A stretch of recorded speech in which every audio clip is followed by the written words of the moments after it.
Amazing. Well, welcome everyone to Mar Talks, the only Asian in the room growing up, belonging, and dreaming beyond white narratives with Jen Sookfong Lee. My name is Carrie Cabers. My pronouns are she, her, and hers.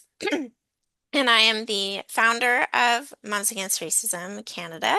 And I joined this space as a biracial, Black presenting cisgender, neurodivergent, we were just talking about that, neurodivergent woman and mom to three kiddos.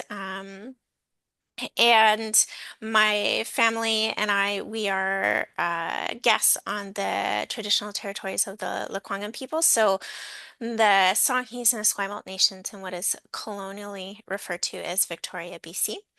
And I am so excited. I have a co-host for today's Mar Talk. Regan is joining us. Regan, do you want to introduce yourself? Hi, I'm Regan. I'm coming here as a biracial individual. My mom is Indo-Fijian and my dad is white. Um, I am not a mom, unless you count for babies, but that's it. Um, I go to UVic and I'm taking social work, and I'm really glad that Carrie asked me to co-host with her because I loved Jen's book so much. So, Fantastic. Thanks, Regan. And Regan is our Mar program oh coordinator yeah. extraordinaire. And so, Mar, we are thrilled to welcome Jen Sookfong Lee this month as we discuss the impact of representation, or lack thereof, on identity and, as I said, dreaming beyond white narratives, and then also finding your voice as a racialized woman. And in her book, Superfan, How Pop Culture Broke My Heart, a memoir, Jen reflects on her experiences growing up as a child of Chinese immigrant parents in Vancouver's East Side at a time when it was all too common to be one of the only. And so we are very excited to talk with Jen about the importance of weaving those practices of representation into everyday life and empowering children to challenge those harmful stereotypes and embrace diverse identities, cultivate that sense of belonging, and then envisioning a more inclusive future. And so we have been able to bring the 2025 MarTalk series with thanks to funding from the Government of Canada. And this series brings our members in the greater community together for an opportunity to explore intersecting topics on anti-racism, inclusion, and advocacy from the perspective of BIPOC leaders and change makers and inspiring public figures, which Jen definitely is.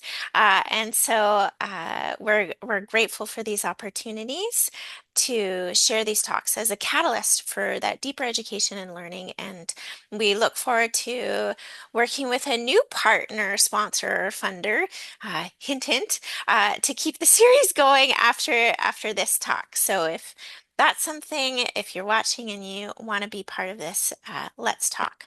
And so today we're talking with Jen, novelist and Canadian broadcaster, about the impact of often being the only Asian in the room. So welcome, Jen. Thank you so much for joining us today. Did you want to start off by also taking a moment to introduce yourself? Yeah, sure. Thank you for having me. I'm so happy to be here. So happy to be with like nice people smiling at me. That's nice. My name is Jen. I'm a writer, mostly a novelist. I have a novel coming out in the fall actually, but I did write my first memoir, Superfan, and it came out in 2023, and I wrote about myself, which is really tough. I don't recommend. Nobody likes themselves that much to want to spend that much time thinking about Yes, themselves. graduate library from Oh, Koi City. we'll just make sure that everybody's muted. There we go. Thanks. Yeah, and I grew up in a Chinese Canadian family in Vancouver, on the east side where there were a lot of immigrant families and it was kind of like a utopia of diversity in a way, and then I realized it wasn't, but that's fine. Mhm. And my son is 15, almost 15, which where does the time go? He is multiracial. And I find myself often thinking about how I'm going to meet his cultural needs because Mm. I don't know what that's like. My Mhm. DNA is pretty much single source. So this is a lovely place for me to be because these are all things that I think about quite deeply, the stuff that Mar does. So exciting. Thank you. Thanks. Um, so, and I caught that you said that, Superfan was your first memoir. So I'm excited at that. Maybe there'll be another one. But Superfan, How Pop Culture Broke My Heart is such a personal and powerful memoir. And when I was reading it, I felt like you were writing my story, but just in an alternate universe. So my mom, who is an alcoholic, would often berate me and erode my self-esteem. And I can see now as an adult that it was more of a projection of her own hurt and uh, I mean, the damage is still done though, right? And she, similar to your story, um, battled cancer. And so from the time that I was 5 until about I was 18, my childhood was underwritten by that experience of a parent dying,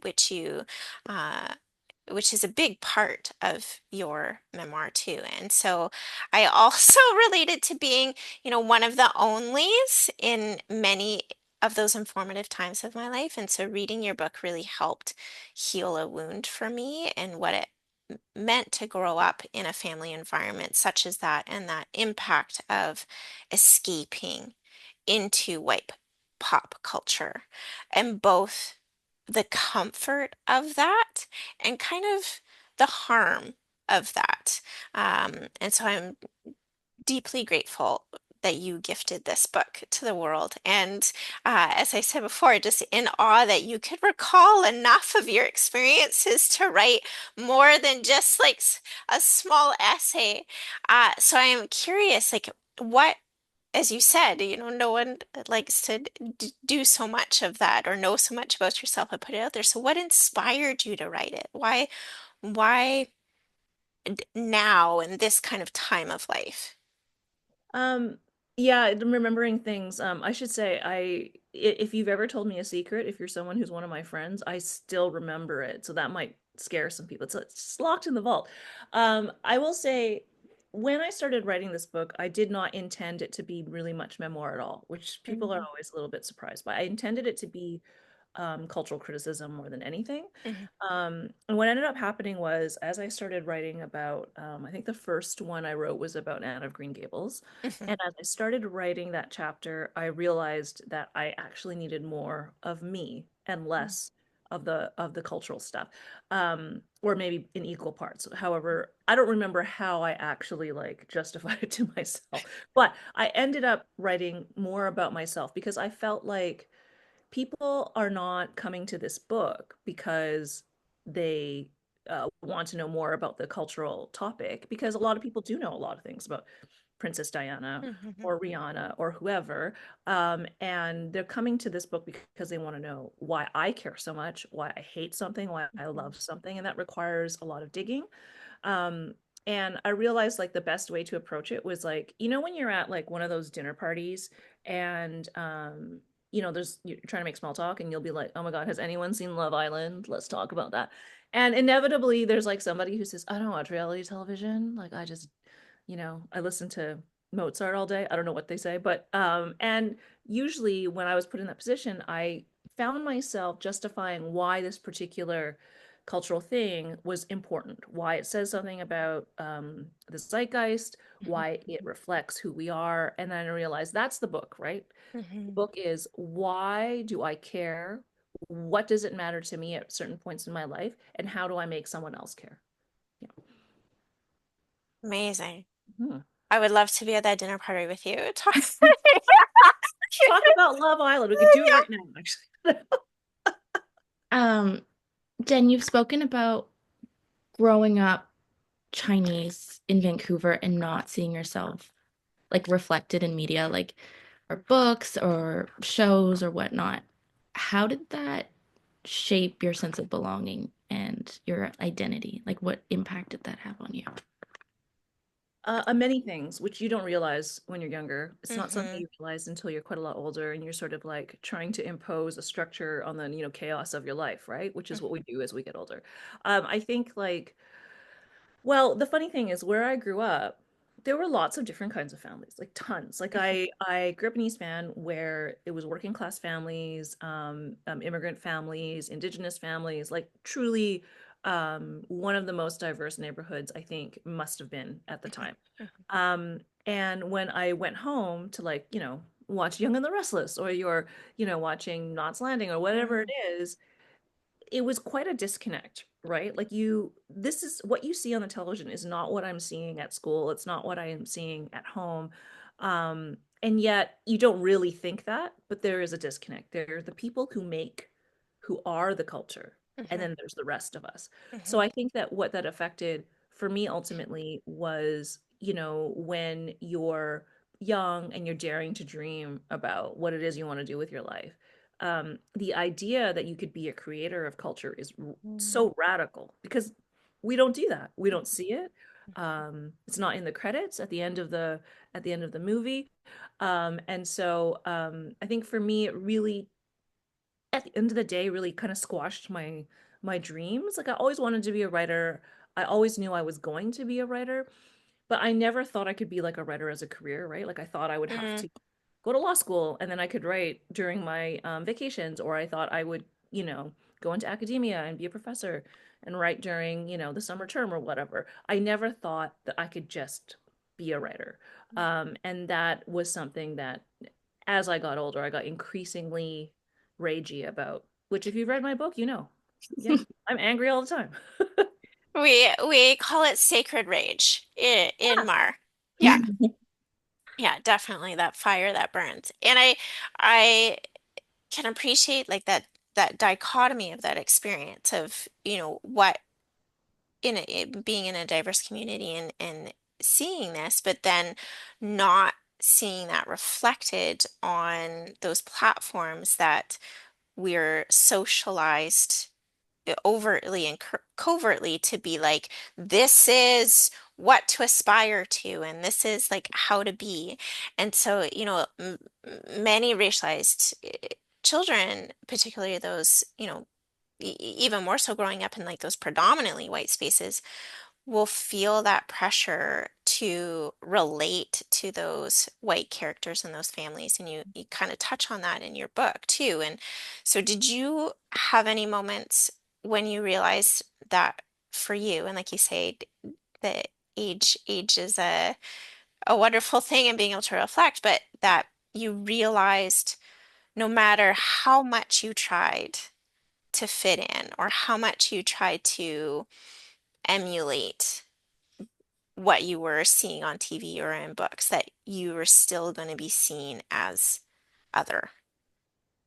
I think the first sort of really conscious moment of that was must have been a teenager. I was in high school, and my best friend Sandra and I, she's also Chinese Canadian. We used to joke that when we grew up, she would be like Christy Turlington, the supermodel, and I would be Linda Evangelista. This is the 90s, okay? These Hmm. ladies were Yeah. very famous at the time. And and that was like we would have to grow up to be them because we couldn't possibly be as beautiful. We couldn't possibly be.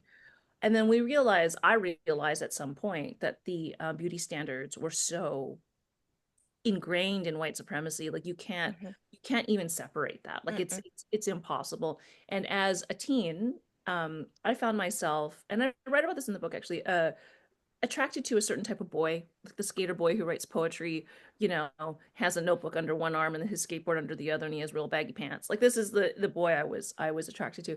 Um, and those boys were almost always white, because it was, when I watched Dead Poet Society or like Say Anything or anything like that, those boys were the ones presented to me as desirable in that way.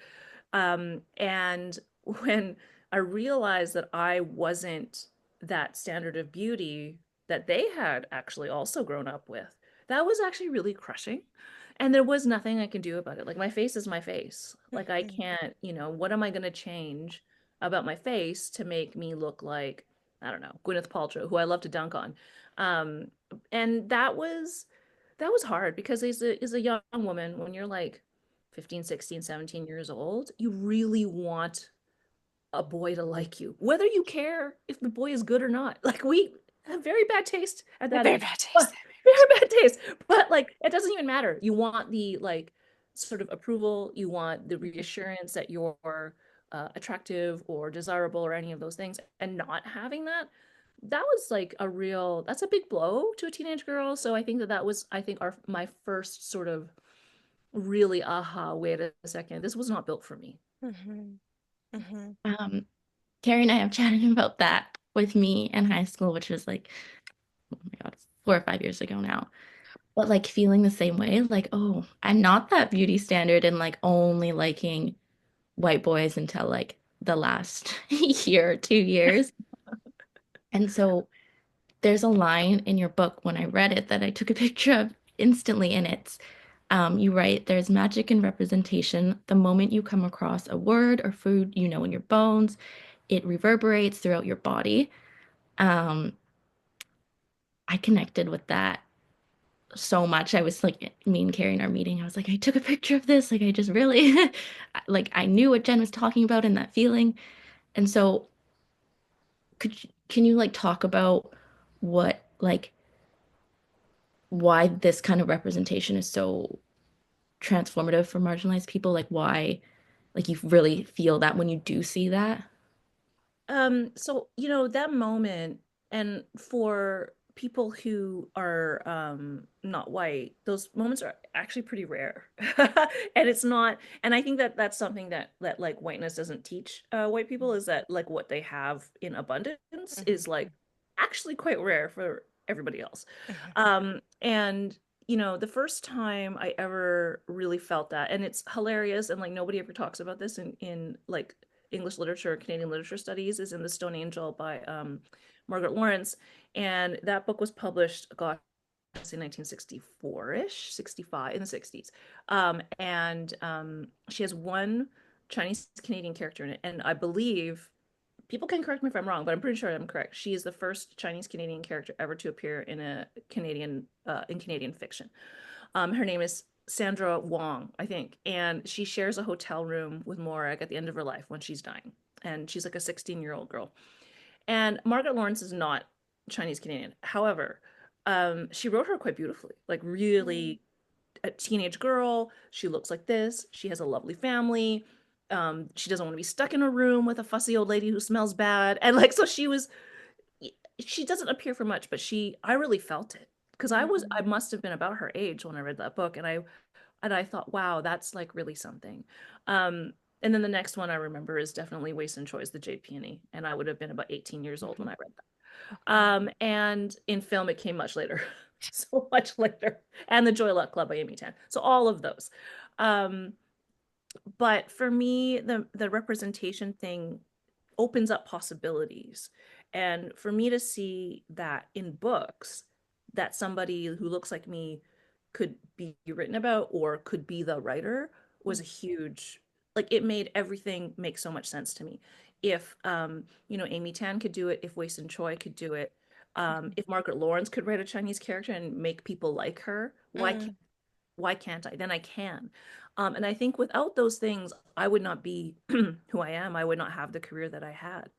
And then similarly, as I got older, one of the biggest moments for me was watching Ali Wong's first stand-up special, Baby Cobra, when she's pregnant, you know the one. Everyone knows it's hilarious. But for me, that was also really like freeing, right? Like there's somebody else who's not afraid to make a dirty joke, who's not afraid to be 100% herself in performance. Hmm. That is that was huge for me because like we were never allowed to be, Asian women are so rarely allowed to be raunchy or loud or like ridiculous. And like I thought this is the most wonderful thing, and it has really opened up sort of like, I feel like sometimes with Asian women we try to behave really appropriately, and I've yeah, it's gone now. I don't do that anymore. I forget it. Be who you are. Hmm. If I can just jump in for one sec, because like, you talk about Ali Wong and you talk about Aquafina and like Mhm. being outside of those essentially the stereotypes. And, oftentimes when we talk about representation, it is in the sense of like representation is important. But you also touch on your book about like bad representation. And I'm curious if you can talk a little bit about that because I think it's the like with the movie like The Karate Kid Oh, and um the representation there and the idea of like, so many people who are writing these stories, it's like we're uplifting diversity and we're giving you representation and you should be so thankful. Uh, but the harm that it can have in some of the ways that this representation is happening. yeah, the a bad representation is interesting. I think, actually the comedian Margaret Cho talks about this a lot, Mm, particularly with her sitcom that aired for, I don't know, 8 episodes in the early, like 1990, I think it was, 91, and how confined she felt by it. mhm, And this is like a really super interesting topic for me. And like in The Karate Kid, it's Tamlyn Tomita, the actress Tamlyn Tomita, who plays his love interest, who later goes on to star in the Joy Luck Club, which Mhm. is mhm. much better if you all want to compare. But Yes. like, yeah, but I would say it's so disheartening when you're so excited to see Mhm, someone on a screen who looks like you, right? And then when it falls flat. So I think it's Pretty in Pink. Is it Pretty in Pink that has Long Duck Dong in it? The little Asian boy who is like, it's so racist. It's like the most mhm, racist character in the history of film. Thanks a lot, John Hughes. Um, I love The Breakfast Club, but not Long Duck Dong. mm, And I think it's so disheartening when it reduces people to stereotypes. It's so mhm, disheartening. And for Asian women in particular, it's always quiet, submissive, mhm, tiger in the sack, but you have to like mhm. unpeel all the layers first. And like, and Talman Tamita in The Karate Kid literally wears chopsticks in her hair. And I'm like, dude, we don't do that. Okay. We eat with the chopsticks. They don't stay in the hair anyway. That Yeah. doesn't work. Get an elastic. But like, yeah, that all of that is, I think, reinforces the idea that we can be defined so simply. Mm, And that's so, so, so frustrating, right? Particularly when you're watching like white dominated media and they get to be all the things. mm, And that mhm. is really, really frustrating. Yeah, thank you. Um, Jen, you it's kind of along the same lines, but in your book you mention learning to self-edit and tailoring your stories to be like simple, non-challenging constructions that like skim the Mhm. surface of what being Chinese Canadian means. Um, can you talk about why you think so many racialized people feel the need to do this? Like, why do you think why do we do this? Like, Um, so one of the things that this is so obvious is with the name that I use to professionally, which is Jen Sookfong Lee. So Fong is my Chinese name. It's not on my birth certificate, but all of my sisters and I have Chinese names that my grandfather gave us. And it's hilarious because when I make reservations, I never use Jen Sookfong Lee because that's just too confusing for people. I'm just Jennifer Lee that way. And then nobody ever asks me a question. Like it's just Jennifer Lee. And they're like, cool. No one asked me how to spell it. Nobody mispronounces it. And I realize there's an author that I edited her book called An Astonishment of Stars by Kirti Badriza. Great book. And she actually wrote a whole short story about using the character using her husband's last name to make reservations because Mm, hers is South Asian and it was just too confusing. And I think that it's the process of self-editing means that we are tired of answering questions, means that we are tired of the comments. So when we self-edit like that, we're trying to save ourselves labor, actually. mhm, Um, but the answer is not for us to self-edit. The answer is for other people, to be more educated about who we might be, or to ask appropriate questions, or to, you know, behave better, essentially. So that process of self-editing is so sad to me. Like, mhm, why should I erase this lovely name that my grandfather gave me to save myself labor because I'm worried it's going to be also too much labor for you. Like Mm, that seems hmm ridiculous. hmm And I think a lot about my mother's side of the family is super strange. They're weird people, okay? But but my grandfather had three wives at the same time. Um, he actually came of age in Cuba. Uh, there's like a whole story there There that I is. never tell people because it's like blows their minds of what a Chinese Canadian family is. Mm, And I should write about it more, to be honest. And I've self-edited that my whole life, and mhm, that makes me kind of sad. mhm, I notice a lot of, I work summer camps, Mhm. and I notice a lot of the kids, their parents will come in and be like, "Oh, this is their Canadian name," and it's like it's like a name that their parents have given them here rather than their actual name to make it, I'm, I guess, easier for the camp counselors and whatnot. And I was thinking, I'm like, oh, like that's they're self-editing, like they're having to just like kind of be like, oh, I'm gonna shrink myself and fit it in this box so that it's easier for everyone else here because it gets exhausting. It's like, oh, what's your name again? Oh, how do you say that again?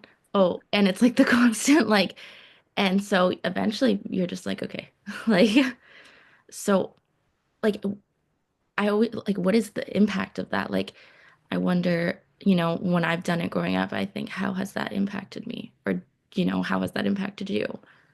I think it squashes down your sort of like actual core identity, right? Because our core identity is our families at the end of the day, whether we have good relationships with them or not, whether, that's how we came into this world, right, with the families. And it really feels complicated, but it shouldn't be complicated because everybody has the same. We all come from families, we all come from pasts. So why should it be more complicated for people who are like black and brown, right? Like I don't feel I feel so much like rage about that kind of thing as we were talking about before. Um and I remember when I was in high school, I went to school with a girl who had a beautiful Chinese name, and she used it for, I guess, 2 or 3 years of high school. And then she decided it was too much work, so she changed her name to Bertha. And I was like, why? Your name was pretty. Bertha wasn't. Like, no, no. And then we were all upset about it. Like my friends and I, who are all Chinese Canadian. But let me remind you that my name is actually Jennifer. That is the name that my father gave me so that mhm, I would have no trouble, right? My dad's name was Ponman. My mom's name is Soyim. They had to spell it their whole lives for people. mhm, So they were so adamant, my sisters and I, have easy names, easy to spell, easy for people to comprehend. And that makes me sad actually for my parents because they were trying to help us survive, which I mhm, totally understand, but at what cost? At mhm. what cost to our relationship with the culture that actually shaped us, you know? Yeah, with our work on I we actually seen like a lot of people in our generation where the parents did kind of do that disconnect from culture and leaned into that assimilation for safety. And now, a lot of people are do have that sadness and sense of loss and are working to reconnect. And there can sometimes be some shame there too with feeling like, especially in this time where there's a lot of conversation around culture and diversity and inclusion, and just because you're brown you should know all of the things, and that sense of like, oh well, I was disconnected, and then people maybe not necessarily feeling like they belong in a space or that they should be there. And I was curious too, like something that you said that clicked for me, because within the Black community, it's for me being biracial, like oftentimes I get the messaging like I'm obviously too brown to be white, but maybe not black enough to be black, and how a lot of people within the black community uphold black stereotypes as the mm, this is how you be black. Mm. And I'm curious, with what you were saying, if, you've had that experience Oh God, of, yes. yeah, like you speak too well. You obviously can't be this, right? And it's like, what stereotype are you upholding here? Mhm. Like I think that there is particularly like when I was earlier in my career, I think that people really wanted me to be really Chinese in that stereotypical way. Hmm. Um, and like when we say like there's a disconnect, I think the first sort of indication of that disconnect is usually with language for people. Like we don't speak the language of our grandparents Hmm. Hmm. necessarily. You know, my Chinese is it's okay, but like, it's not good. Okay. It's conversational. I can gossip about the neighbors with my mom. That's about where we're at. But I think that like it's a you know, I've often felt that people wanted me to be a certain kind of Chinese, particularly like from the Asian Canadian community. Not the whole community. I don't mean that. I mean that there are particular people or group, you know, maybe a group or two who wanted me to be a particular way. Hmm. And I'm just not. Like I just not. Like I make too many jokes. I'm too loud. You know, I like a red lip. Like what are we gonna do? Hmm. And that to me is actually quite depressing. Like I actually don't know when you have like a community, as you say, upholding the stereotype, as you Hmm. say, reinforcing, you know, in like, you know, Chinese Canadian, in that case, like the not a minority myth, or allowing yourself to uphold the box that white supremacy has put you in to Hmm. maintain that Hmm. hierarchy. Hmm. Um, you're not winning, actually. No, and you're only playing by white supremacy's rules. And what I think we all understand is that white supremacy is not to be trusted Hmm. ever. And Hmm. like they're not going to protect you. This like Hmm. seriously, white supremacy will not protect you, even though you think they will. Yeah. And I just feel I mean, it's not that I love when I do events like for my books and stuff, typically book events are usually very white dominated spaces Hmm. with different kinds of authors and stuff. I'm so proud of the fact that my events have so many people of color at them, like more than you would expect, and that to me is a real triumph. And I think when I'm writing these things and saying these things and acting a certain way, it's not that I'm doing it consciously, but I'm very aware I'm doing it for them. Like I'm writing my books for them, the people who understand, the people from my community, and I want them to feel less confined in their boxes. I want them not to raise their children that way. I want them, you know, to really be free ultimately at the end of the day. And like I hope it works. I mean, I have no idea. But like still to this day, like, you know, if I go somewhere, um, you know, with my mom, she's always like, "Why are you wearing that? Like, can't you just wear a trouser and a high-necked blouse?" And I'm like, "Do you know me at all? Like, this is not, mom. You should wear a visor," she says to me. "You're gonna Oh, get spots." And I'm like, "I'm not you at the casino, okay?"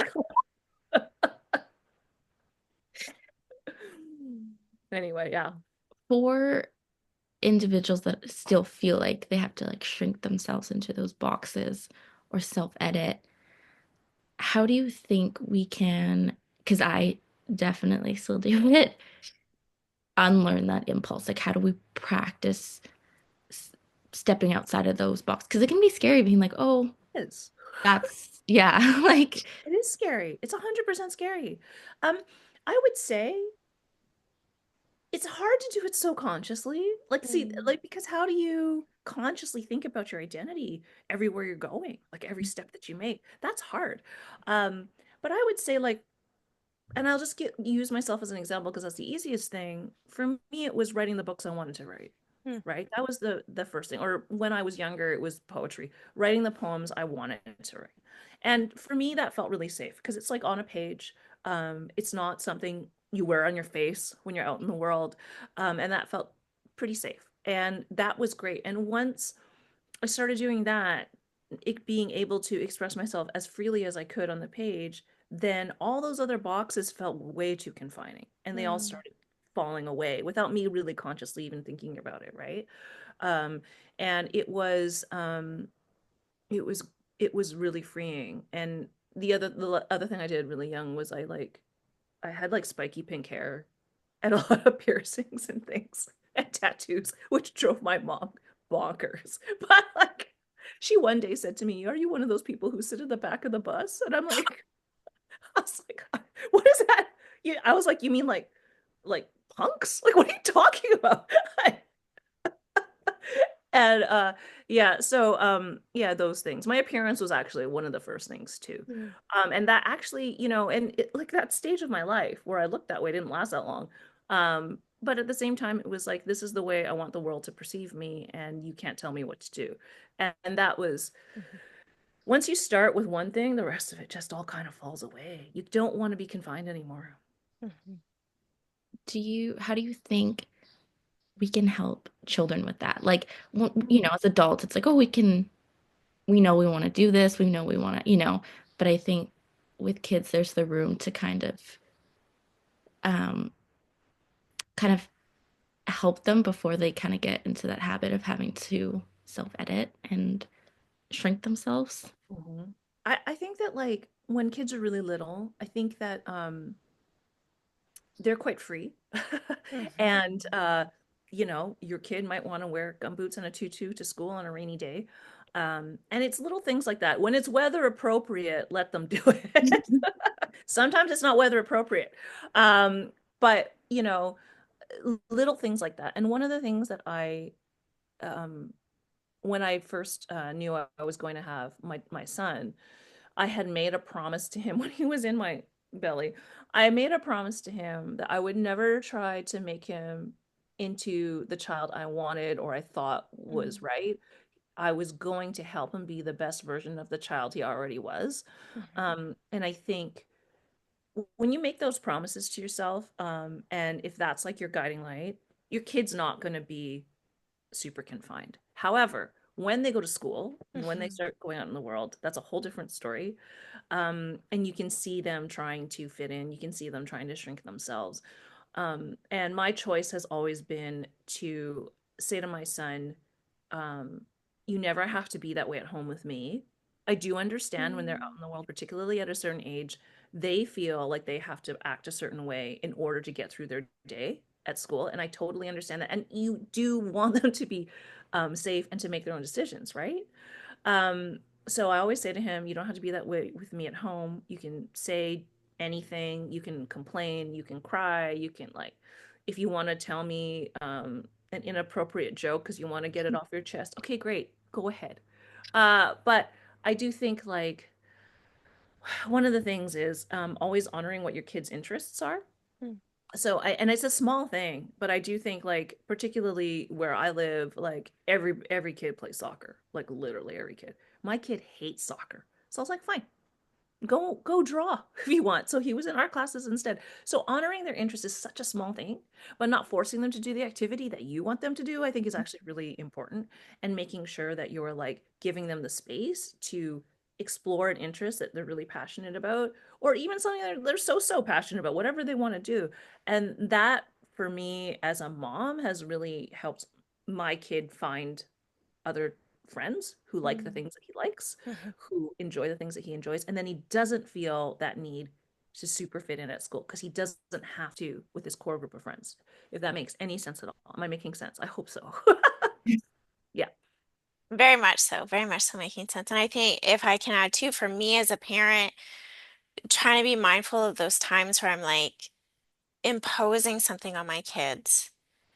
And like you said, they're free. And we just, over the course of the time, kind of help them learn the oppressive systems and how to do that and like self-edit. And so I ask myself, like, if I'm saying, like, oh, it has to be this way or this or that, and they're asking why, that I'm honoring that why and Yeah. really digging and asking myself, why do I feel that this is important? Is it actually important, or have I been socialized to think that this is important? And more often than not, I'm like, yeah, actually go ahead. do the thing you wanted to do, right? It makes no sense why it said that you couldn't. Well, and like I should say too that like teaching your children to ask questions and to interrogate Mm, is actually really helpful. Mind you, it's a double-edged sword because sometimes your kid asks you a bunch of questions and you're like, you know what? Right now, I just want to cook dinner in silence. Okay. But, but, it does give them a really strong sense of identity if they have a good toolkit of critical thinking skills. mhm, And I think for my kid, it's a blessing and a curse. He literally has an opinion about everything. He asks questions about everything. Like, can you take out the trash? Well, do I really have to do it now, or can I do it an hour and a half from now? Because what is this timetable you're using, Mom? And I'm like, oh, sweet Jesus, just take out the trash. But yes, so I do think that that has given him a really strong sense of self. My kid's very self what is that word? Self-aware or like self-actualized. That's the word I'm thinking. He's mhm, self-actualized, which makes him a pain in the butt a lot of the time. mhm. But it also means that his very core self is very intact. Love it. Hmm. Um, I want to jump back to something that you touched on previously in talking about how, trying to have that proximity to whiteness or that white supremacy is not going to save you, right? And trying to self-edit is not going to save you. And then you also brought up the model minority myth. So, eh, and you touch on it in the book too. As an Asian person, there can be a complicated privilege in that white adjacency, sometimes being seen as, the model minority and then sometimes being excluded. So what are your thoughts, if you would, on this like unique relationship to and that experience of racism? Yeah, I do think like the model minority myth has been the burden I've been carrying my whole life. I hate it so much. I I will say that I think for a lot of people, the being or performing the model minority stuff does give you some security. It Mm, can certainly help you get into school, get jobs. It can help with your financial security 100%. And I am not here to tell people um how to live their lives or raise their families, right? Like you have to do what you have to do. Like I get mhm, it. mhm, But I will say that it is a if you end up having someone in your life or you end up being this person in your life that you find it really confining, mhm, and I guarantee you that every family has at least one child or parent, could be either, who finds it really confining and upsetting. And I think it's up to us. White adjacency does confer a lot of privilege on, Asian Canadian families, Asian American families. And I think it's up to us to interrogate that and to really be careful about how we're upholding white supremacy because of our positions of mhm, relative privilege, right? Like, we do not want to climb a ladder to success and then knock everyone else down who's trying to also do that thing. We do not want to slam the doors of immigration in the faces of refugees who are also seeking a place to live. We don't want to hoard wealth for ourselves. Like, these are things that I think um in the Chinese Canadian community in particular, which is closest to that, I think not enough of us interrogate. mhm, And I think we really have to look at uh what are our roles in colonialism, in reconciliation, what are our roles in like anti-black bias. All of these things are really, really important for us to look at. And I would encourage any Asian Canadian person to just start, learning. There's so many documentaries to watch mhm, online. There's so many books to read. There's so many articles if you don't have time for either of those things. And once you start seeing it, you can't unsee it. mhm, And I think that also it's up to us in within our families, because obviously we all have elders who think a certain way. We have people in our families who think a certain way. And it's up to us to challenge that in whatever way is comfortable for you. And sometimes it's not. And sometimes, your uncle, you don't want to deal with it. I totally get it. Like we all have that uncle, right? And I totally get it. But it's one of the things that I actually feel most passionately about, just sort of in an activism sense. And it's an important thing. And I would invite all Asian Canadians to come in with me and try this thing. Mhm. Yeah, come join more. We'll do it together.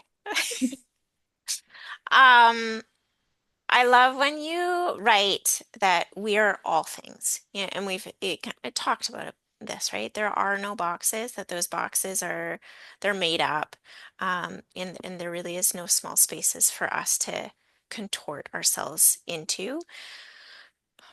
What do you think is needed for like and this is broad, but for Asian kiddos today to feel like they can take up space and that they can tell their own stories and dream those bigger dreams than what has been modeled for them thus far. Like what can we do? Um, It's such a great question. I do sometimes see little kids, little Asian kids who I can tell are shrinking themselves. Like it's Mm, like you can see it.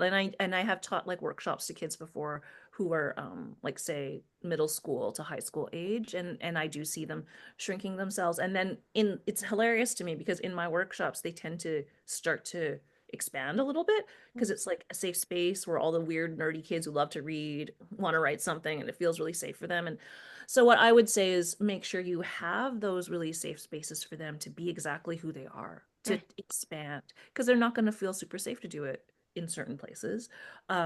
And whatever that space is for them, with it could be anything. It could be circus school, it could be gymnastics, it could be something where they can be as big as they want, as loud as they want, or not.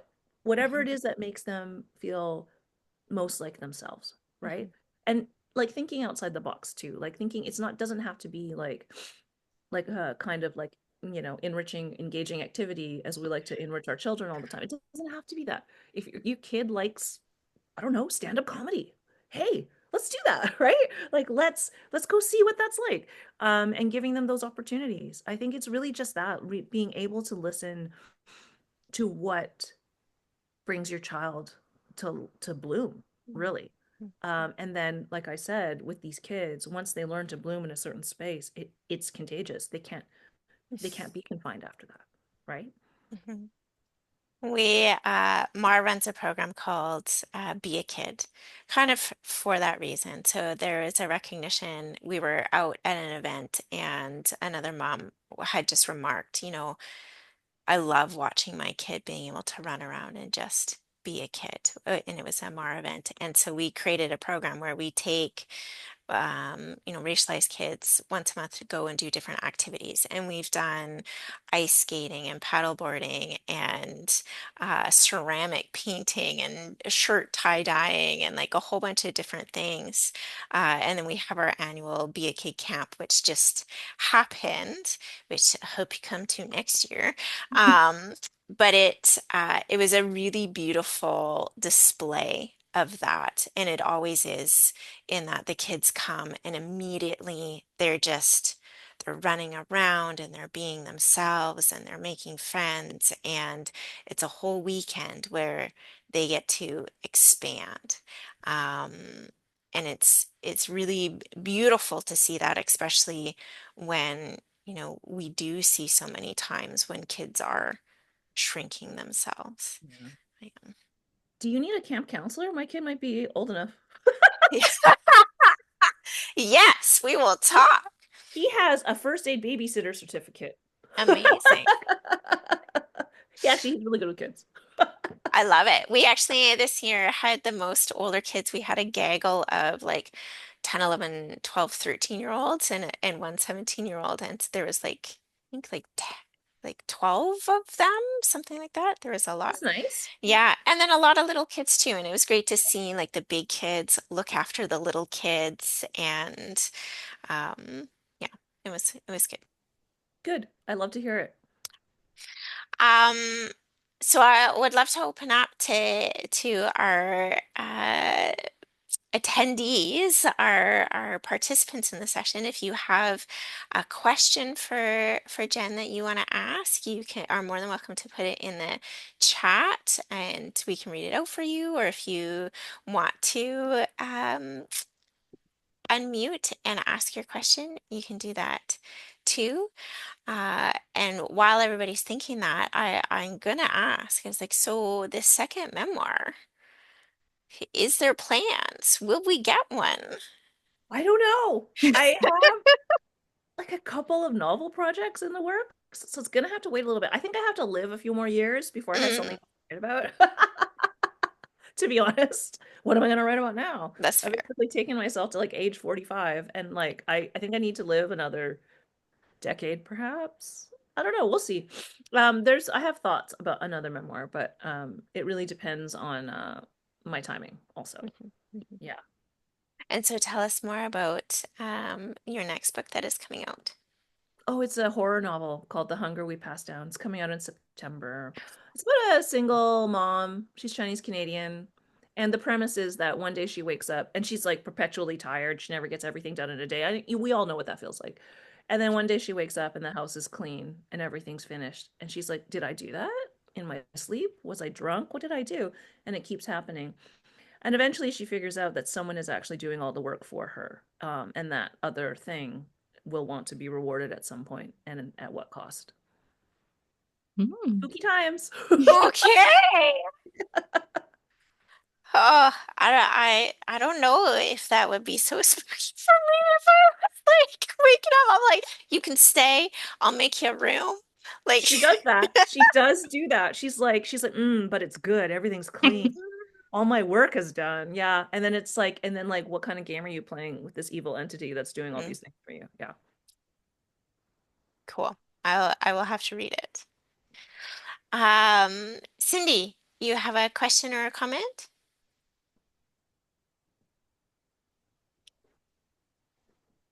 Oh, we can't hear you. Uh-oh. Mhm. No. Okay, you'll tape. Gotta love tech. I know.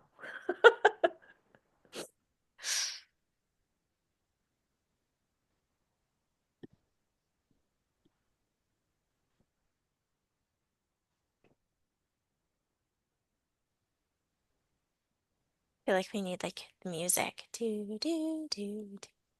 It's always the Jeopardy theme song that people Right? come when they're, yeah. Or when I'm around my kids, it's the do do do do do do do Oh do. yeah, that one. Circus song. Yeah. My dog sings that in her head when she walks, like which is to say I sing it while she's prancing through the grass, like, you know. Okay, my question is one of wondering how we invite different Asian community groups into conversation about anti-racism. That's a great question. Yeah. I don't know if I even have the answer to that. I wish I did, actually. I think we have to make it safe, Mhm, actually. Because I think that people are afraid of being blamed for stuff. I think people are afraid that it's going to get confrontational, and particularly with Asian Canadians, we don't like confrontation at all. We don't like conflict.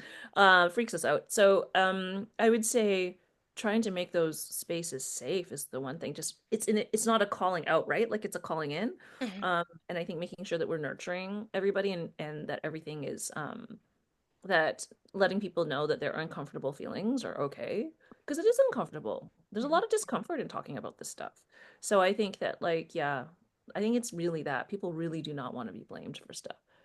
Oh, conservative thinking, specifically when there's more conservative thinking among what more common among immigrant groups. Yeah, yeah, it's hard. They just don't want to be believers. And I'm thinking particularly with Chinese Canadians, I think that things like transphobia is quite common. Anti-LGBTQ stuff, also reproductive rights, so that stuff can be quite common among those groups. But I think what we have to be able to do is allow them just to come with those opinions anyway, mhm, right? And then have really sort of like productive conversations. I don't know how you do it. Like that's what I would wish for. I don't know how that would work in practice. mhm. Yeah.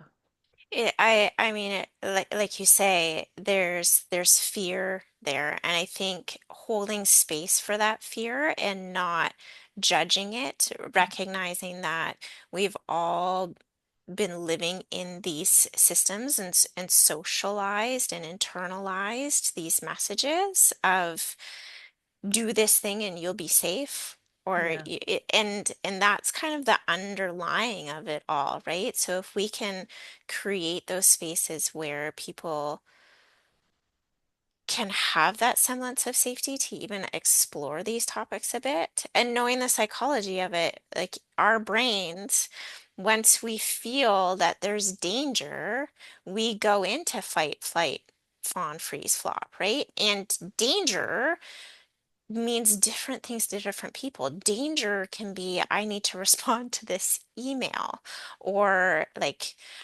danger could be, I am going to stand up to somebody who's saying really harmful things. And our brain doesn't differentiate those two situations.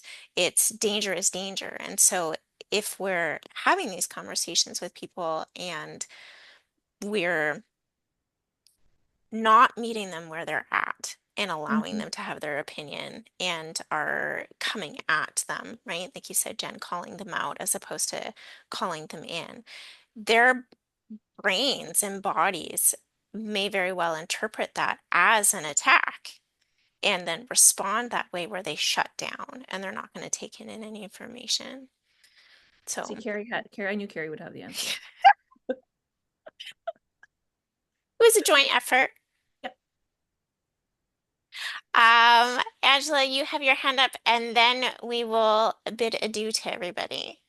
Do you I have a do. It's more of a comment than a question. I think very in line with Cindy's comment or question, which is that I just love that you guys are honoring the different viewpoints. So especially like um, the people who live in both worlds. So, especially people who are of mixed race and born here. And then to the exact opposite being people who are immigrating here and seeing people say I am a Black person, so I do see people who have just recently immigrated and say, it's a little bit lazy to say that the system is the issue and it's not you. Just work harder to get what you should be able to get, but not really understanding like the Black culture on the Western side with little understanding of it. So just understanding only the fact that they are um, that there is racism and that it is something that it's affected other people, so not really just Mhm. getting it. So I love the fact that you guys are honoring both viewpoints and kind of just calling everyone in from wherever they're at. I do find, I guess my question was going to be the conversations you have between the different generations. So your Mhm. child, Jen, and then your parents and then brand newcomers, because I do find that at least people who have been here who have immigrated years ago, they understand because they've been here a while, they've been able to live that experience, but not those who are. Yeah. Yeah. So thank you for honoring both, and maybe you can speak a little bit to how to have those conversation and code switch between your own group. Mm. Code switching is so tough. It's so it's actually quite exhausting in some ways. However, it's work that I think I'm happy to do, right? So like there are things like with my kid, it's not quite so hard because I think he is also challenging me and he's also Mm. asking me questions. So it's not me doing all that labor. He's also doing quite a lot of it. Bless his heart. The kids are all right, is all I want to Yeah. say. um, and that's fine. And I'm happy to meet him where he's at too. And he did say the other, I'm going to tell you an inappropriate joke that actually did happen. And I'm like, great, tell me. And he told me, and it was pretty inappropriate, but I did laugh a little. And then I said, never repeat this joke. Like, you can never, like, ever. And with my mom, I think it's a real like it's like really small things. Like I want her to be comfortable, right? Like she's 86 and she is of a certain generation who came to Canada and survived in a certain kind of way. And I totally get it. And so much of the work that I had to do as an adult to understand her was to understand what her past was, how her life made her the person that she is. And that's work I think that those of us in that kind of sandwich generation are constantly doing with our elders.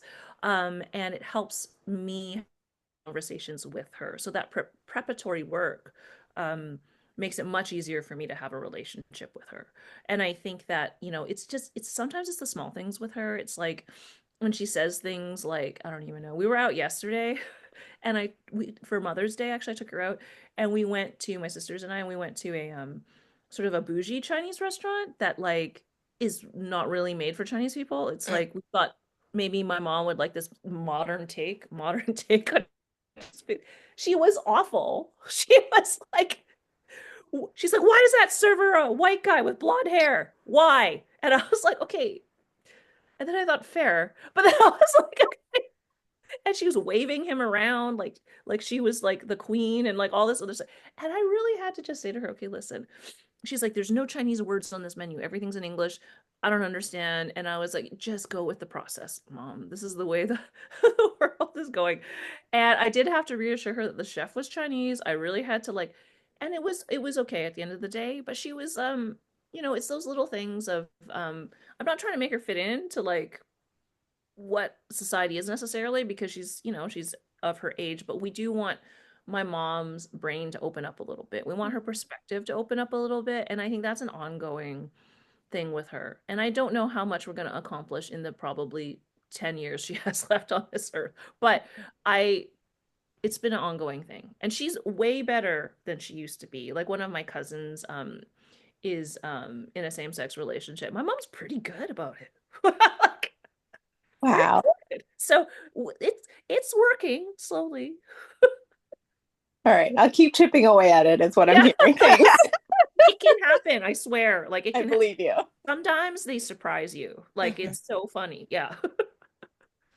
Well, I think too, this comes up a lot, especially around parents. And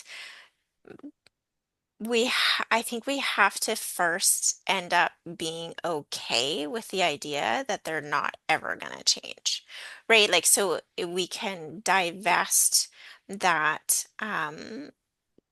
energy from like trying to change who they are and fighting that.